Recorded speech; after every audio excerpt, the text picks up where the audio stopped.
મહીસાગર જિલ્લા કલેક્ટર નેહા કુમારીની વિવાદિત ટિપ્પણી અંગે દલિત સમાજમાં રોષની લાગણી ફેલાઈ છે। આજે બંધારણ દિવસે વાસિયા તળાવ ખાતે દલિત સમાજ દ્વારા બાબા સાહેબ આંબેડકરની મૂર્તિને પુષ્પાંજલિ અર્પણ કરાઈ હતી। આ કાર્યક્રમમાં ધારાસભ્ય અનંત પટેલ અને ચેતર વસાવાએ કલેક્ટર પાસે ખુલાસો માંગ્યો। ધારાસભ્યોએ કલેક્ટર નેહા કુમારી વિરુદ્ધ કાયદાકીય કાર્યવાહી કરવા પણ માંગ કરી છે। આગામી 6 ડિસેમ્બરે કલેક્ટર કચેરીનો ઘેરાવ કરી ઉગ્ર આંદોલનની ચીમકી પણ ઉચ્ચારવામાં આવી છે। મહત્વનું છે કે કલેક્ટર નેહા કુમારીએ એટ્રોસિટી એક્ટમાં 90% કેસ ખોટા હોવાની ટિપ્પણી કરી હતી, જેને લઈને દલિત સમાજમાં આક્રોશની લાગણી ફેલાઈ હતી। કલેક્ટરના નિવેદનને અંગે અગાઉ ધારાસભ્ય જિગ્નેશ મેવાણીએ પણ આ નારાજગી વ્યક્ત કરી હતી। ત્યારે હવે મહીસાગર જિલ્લામાં દલિત સમાજ દ્વારા કલેક્ટર વિરુદ્ધ પગલાં લેવા માંગ કરાઈ રહી છે।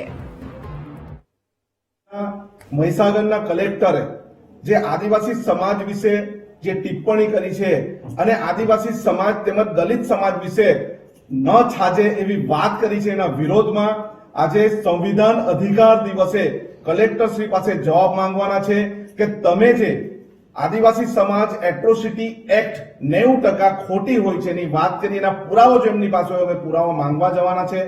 આઈએસ કક્ષાના અધિકારી જે રીતની વાત કરી છે એ તદ્દન અશોભનીય વાત છે અને કેટલીક વાત અમને અહીં આવ્યા પછી પણ જાણવા મળી છે કે માત્ર ને માત્ર દલિત સમાજ, ઓબીસી સમાજ અને આદિવાસી સમાજને કોઈને કોઈ રીતે નીચો દેખાવાનો પ્રયત્ન કરે છે।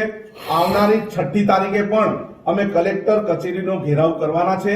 આવનારા દિવસોમાં આદિવાસી સમાજ, દલિત સમાજ, અન્ય કચડાયેલા સમાજ વિશે જો એમણે કોઈ પણ ટિપ્પણી કરી હોય તો અમે એમના પર ફરિયાદ પણ કરવાના છે। પબ્લિક પ્લેસ પરથી જિલ્લા કલેક્ટરે જે આદિવાસી અને દલિત સમાજ પ્રત્યેની એમની માનસિકતા છતી કરી છે, જેની અમે નિંદા કરીએ છીએ।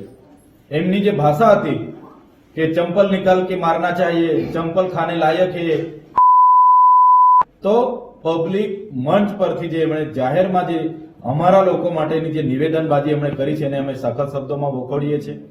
સાથે સાથે સંવિધાનમાં અત્યાચાર નિવારણ માટે એસટી/એસસી માટે એટ્રોસિટી એક્ટ જે બન્યો છે ત્યારે એમણે કીધું કે આ લોકો આદિવાસી અને દલિત લોકો આ એટ્રોસિટી એક્ટનો ઉપયોગ બ્લેકમેલિંગ કરવા માટે કરે છે। 90% કેસીસ માત્ર ને માત્ર બ્લેકમેલિંગ કરવા કરતા કરે છે એવી એમની માનસિકતા એમણે કહીને એમની માનસિકતા છતી કરી છે। ત્યારે આવી માનસિકતા ધરાવનારા જિલ્લા કલેક્ટર જ હોય તો એને અમે વખોડી કાઢીએ છીએ ને એને ક્યારે અમે ચલાવવાના નથી।